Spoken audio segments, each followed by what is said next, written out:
Bonjour à tous et bienvenue sur Mininch, la chaîne d'actualité des miniatures. Alors aujourd'hui, on se retrouve et on va parler de mon coup de cœur miniature de cette année 2022 avec des Solido. Alors on connaît beaucoup la marque depuis quelques années pour ses 1/18e, comme celle-ci, assez low cost on va dire, c'est-à-dire un tarif entre 35 et 45 euros. Et cette année, ils ont fait leur retour à l'échelle 1/43e avec ce genre de miniature disponible à maximum à peu près 25 euros, donc un petit tarif pour du 1/43e et une sélection que je trouve tout simplement magnifique. C'est vraiment mon coup de cœur de cette année. Alors ça n'a rien à voir avec des Solido 1/43e que j'avais déjà présenté sur la chaîne il y a quelques années, qui étaient du modèle classique. C'est en fait la suite de la collection que j'avais présentée en avant-première au début de l'année avec des Renault Mégane RS, qui avait été d'ailleurs exposé à la première mini expo. On retrouve beaucoup de choses, c'est-à-dire du moderne, comme par exemple cette Alpha Giulia, des modèles un tout petit peu quittés, par exemple, comme cette Nissan Liberty Walk qui est noire et donc ça se voit pas à l'écran, du classique un peu plus, avec cette BMW. Ouais, par contre la boîte, visiblement c'est la boîte prototype, tant pis, et du très classique avec cette dernière CX, vraiment une gamme que j'adore. C'est mon coup de cœur de cette année. Est-ce que ça sera la gamme à suivre en miniature l'année prochaine? Je vous présente ça tout de suite. L'histoire de Solido au 1/43e n'est pas nouvelle. D'ailleurs, la marque célèbre cette année son anniversaire avec ses 60 ans. Et à l'origine, Solido était surtout connu pour cette gamme 1/43e, particulièrement dans les années 80-90, avec des modèles low cost qui étaient vendus une dizaine d'euros, souvent avec ouvrant, qui reproduisaient des grands modèles français. Alors c'était vraiment une espèce de jouet collection avec un placement très original. Alors l'entreprise ayant fait faillite de multiples fois, on peut se poser la question, est-ce que c'était vraiment le bon choix à l'époque de faire ça? Donc là on est sur un modèle qui était promotionnel pour Renault. On retrouve la même dans la gamme classique. Ça commence à vieillir pas très bien au niveau des peintures. Mais bref, Solido c'était donc ça, des 1/43e vaste et varié. Et aujourd'hui, la marque qui appartient au groupe Auto revient avec à peu près la même philosophie, version 2022. J'avais évoqué au début de l'année, Solido revient avec du vrai 1/43e. Pourquoi du vrai? Parce que chez Solido, on n'aime pas faire comme tout le monde, et il y a eu beaucoup de retours sur cette échelle. Alors des retours compliqués, parce que la marque a vraiment passé dans de nombreuses mains ces dernières années, et on a eu l'occasion de voir du Schuko, 1/43e, qui a été rebadgé Solido. Dernièrement, on a eu l'occasion de voir DxO. Cette année, 2022, Solido revient sur du 1/43e avec du vrai Solido, c'est-à-dire des modèles qui ont été développés à 100% par la marque. Et ça se voit, puisqu'on a vraiment une sélection qui est très originale. Donc là, par exemple, on est sur une Alfa Romeo Giulia qui existe aussi au 1/18e. Je vais vous faire, je pense, d'ici quelques semaines, une présentation des deux modèles, car pour moi, c'était la nouveauté de cette année 2022. On a aussi des modèles un petit peu quittés, on va dire. On sent un petit peu la passion pour Clément, qui est chef de produit pour ce genre de miniature. Et d'ailleurs, c'est assez bien, parce que moi, j'aime bien aussi de temps en temps d'avoir des petits modèles qui sortent de l'ordinaire. Donc ici, avec une GT-R 35 Liberty Walk. Donc de l'étranger, du quitté, du classique allemand. Alors me posez pas la question pourquoi la boîte est différente, je pense que c'est la boîte proto, ça, puisque j'ai jamais vu ailleurs. Donc ici avec une BM39 M5. Et dernièrement, on a aussi eu par exemple ce genre de choses, avec une Citroën CX de 1988, vraiment du grand classique. Alors, depuis le lancement de la gamme au début d'année, il y a déjà eu beaucoup de modèles, parce que voilà. Alors j'ai pas tout, mais j'aimerais bien avoir tout. Il y a une grosse commande qui est en cours et qui devrait pas tarder à arriver. Voilà, ça m'en fait 4, 5, 6, 7, 8 et j'en ai 5 qui vont pas tarder. J'ai trouvé à pas trop cher. Alors ça fait déjà beaucoup de nouveautés et le catalogue ressemble déjà à ça. Or, pour ce lancement, la marque a vraiment mis, on va dire, les choses en place. Tout d'abord, depuis début 2022, chaque mois, depuis le lancement de cette gamme 1/43e, il y a deux nouveaux moules. Le premier, c'était la Renault Mégane RS. La deuxième était la Dodge Challenger. Chaque nouveau moule est disponible dans deux couleurs. Donc en fait, ça nous fait 4 nouvelles références par mois. Donc on a donc eu la Renault Mégane, la Dodge. Juste après, on a eu la BX et l'Audi RS6. Bon, des fois, il y a vraiment une sélection très bizarre. Après, on a retrouvé un mois 100% allemand avec la BMW M5 E39, la Mercedes-Benz 565 version AMG, bien énervé celle-ci, la classique Volvo 850 qui était accompagnée d'une Peugeot 205 mais avec un kit Dimna. Originalité un petit peu typée auto. On a aussi vu par exemple l'Alfa Romeo Giulia pendant l'été, l'Alpina B10 pour changer de DBM. Les dernières nouveautés, quand je tourne cette vidéo, c'était la Nissan GT-R avec le petit kit, la Citroën 6 disponible. Et là, ça vient juste de sortir, mais je ne les ai pas encore, la Peugeot 306 et une Golf. Alors, on sait déjà les futures nouveautés qui vont arriver, puisqu'on va avoir une Ford Mustang, la même qu'à l'échelle 18, qui est tout simplement magnifique. La SEK 63, ça va être de la folie. Du ultra moderne, on pourrait dire, avec la Golf 8R. La McLaren 765 LT, encore plus moderne. Retour à du classique avec l'Audi S2 et la Peugeot 106. Donc ça, c'est jusqu'à la fin d'année, mais on sait déjà certaines nouveautés pour l'année prochaine. Et donc, il va y avoir la Toyota Yaris GR.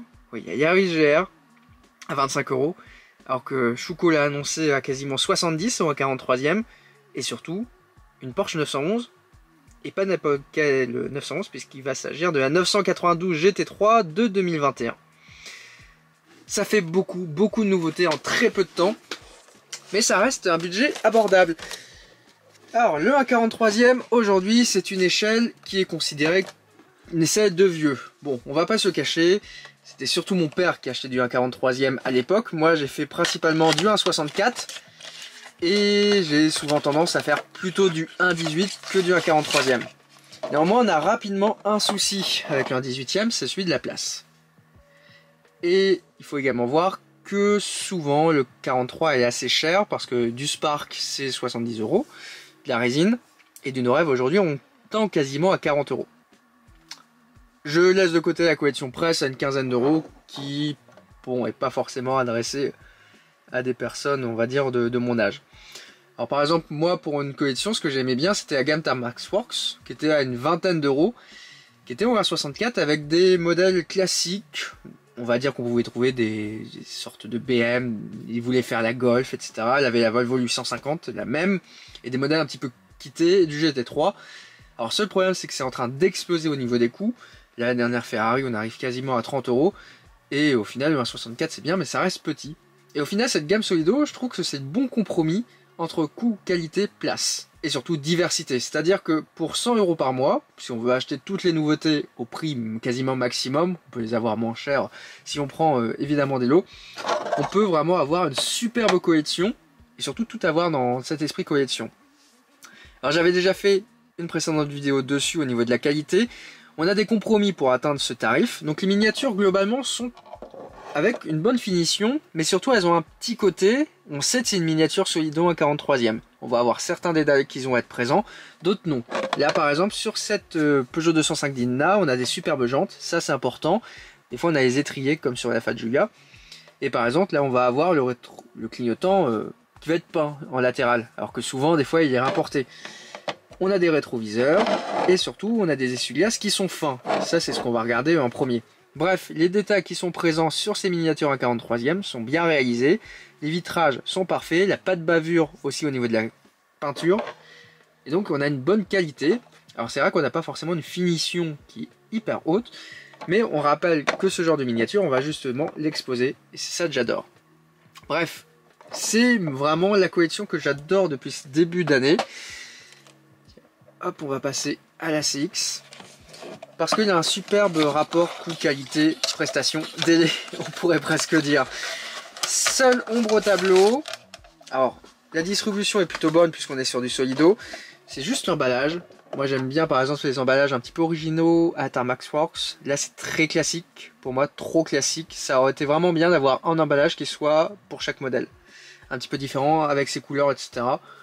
Bon, je sais pas si Clément regardera cette vidéo.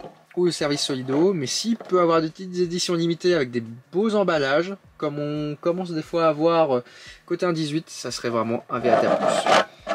Donc là on a SCX par exemple qui est hyper bien reproduite. En plus c'est des modèles la plupart du temps qui sont inédits à échelle 1/43e, ou quand ce n'est pas des modèles inédits, on les a forcément retrouvés que en presse, ou que par exemple comme c'est le cas avec le modèle de ce mois-ci, la 306, avec une production qui date des années 90. Et pour la trouver, et bah bonne chance. Hein. Donc rien à dire sur celle-ci. Hop, si on va passer sur un modèle qui est un peu plus contemporain. Ah, hop. Tiens, bah la petite GTR qui est juste là. Et après, je pense qu'on va passer à la Giulia. Alors, pour les trouver, c'est pas compliqué. Il faut se diriger direction les revendeurs de la marque Solido. Alors, je mets la liste en description. Le tarif, j'ai repéré que ça, si j'ai vu dans un jouet club à 26. Globalement, on peut les trouver à 25. De temps en temps, en ligne, autour de 22, 23. Pareil, dans les grands distributeurs. Il y en a, par exemple, pour Noël en ce moment, dans certains Cora, à 23 €. Bref, c'est assez facile de pouvoir les obtenir sans payer des frais de port ou sans les précommander comme certains sites le proposent. Donc là par exemple on peut le voir sur un modèle qui est très chargé, on a des détails qui sont sélectionnés. On va pas avoir beaucoup de photos découpes comme par exemple on peut des fois avoir sur 64 côté Thermax Works. Mais moi on a déjà un aileron qui est bien droit, ça c'est vraiment positif. Toutes les décorations elles sont hyper propres, petit ajout de plaque. Ici on a une légère bavure au niveau de la peinture. On va pas non plus en tenir rigueur. Et on a par exemple ici une réalisation qui est plutôt bonne parce qu'on voit que voilà, la hauteur de carrosserie est respectée. Est-ce que les modèles roulent? Il me semble que oui, je les avais dévissés pour la Renault Mégane. Bon, de toute façon, c'est pas l'objectif de la chose. Alors, exposé en vitrine, c'est parfait avec le petit socle qui reprend les informations du modèle, qui est vraiment hyper propre. Donc ça, rien à redire. C'est juste la surboîte bon, qui me semble un tout petit peu triste. Et donc ce qui est positif c'est qu'aussi il y a quand même beaucoup de diversité, des nouveaux modèles chaque mois, des modèles qui sont différents en plus à chaque fois. Et voilà, si on prend la concurrence, par exemple on prend Norev avec ses productions à 43e, les trois quarts du temps on va avoir des nouvelles teintes et des nouvelles teintes et pas vraiment des nouveautés. Donc là par exemple on a la Giulia, elle est magnifique. Je vais passer très rapidement puisque je la présenterai avec la 1/18e. Rien à redire. Hein. De loin, on dirait quasiment une bébé. Hein. Bon, de près, non. Effectivement, il y a quand même bientôt 60 € d'écart entre les deux. Alors pourquoi c'est mon coup de cœur de cette année? Ça fait très longtemps qu'on n'a pas vu une nouvelle gamme entière se construire, avec autant de diversité de modèles. Là, depuis le lancement de la marque, on a quasiment tout ce que, par exemple, Norev aura sorti en 5 ans. On a un respect des délais qui est relativement respecté, tout simplement. Et on voit que c'est Solido qui est derrière parce qu'ils font la même chose sur un 18. C'est-à-dire qu'ils ont annoncé dès début d'année qu'il y aurait 2 nouveautés par mois. Il y a toujours eu 2 nouveautés par mois avec 4 couleurs. Donc ça permet de savoir qu'est-ce qui sort, de pouvoir les obtenir rapidement. On est sur un prix qui est respecté, une qualité qui est au rendez-vous. J'ai pas eu écho d'un défaut pour le moment sur cette gamme. Et puis voilà, faut dire ce qui est. Ils ont quand même une superbe sélection. Ils arrivent à puiser partout au niveau des inspirations. Le coût c'est à la Solido. Alors j'ai lu certains des fois commentaires qui disaient que 25 € était un petit peu trop cher. Bon après voilà, même des fois ça peut être 25 € dans un magasin mais ça fait 20 € plus frais de port ailleurs. Donc on reste quand même sur un tarif qui est relativement intéressant et surtout ils ont plafonné les tarifs, c'est-à-dire qu'il n'y a pas d'augmentation pour cette gamme pour le moment annoncée. Alors pour la suite, vous allez me dire qu'est-ce qui va arriver? Bah, beaucoup de choses. Moi j'attends particulièrement la Toyota Yaris. Mais globalement, cette série est vraiment pour moi une réussite. Et ça commence vraiment à faire quelque chose d'ultra agréable pour une collection. C'est vraiment mon coup de cœur de cette année côté miniature. Un superbe développement qu'a opéré Solido. Ça faisait très longtemps qu'on n'avait pas vu une marque arriver sur un marché avec autant de nouveautés en si peu de temps sans se planter. Parce que pour le moment, il y a toujours des nouveautés qui sont annoncées pour l'année prochaine. Alors pour ceux qui sont des fanats d'édition limitée, on m'a glissé dans l'oreille que chaque miniature serait limitée autour de 1500 pièces à peu près. Je crois que c'est 3000 en fait moules, donc 1500 x 2 teintes. Ça fait pas beaucoup, c'est moins que les autos. Et c'est seulement 25 €. Bref, à voir qu'est-ce que va devenir cette gamme. C'est donc la fin de cette vidéo, j'espère vraiment que ça vous a plu. J'ai pas vraiment le temps en ce moment de tourner des vidéos et pourtant j'ai beaucoup d'idées de contenu.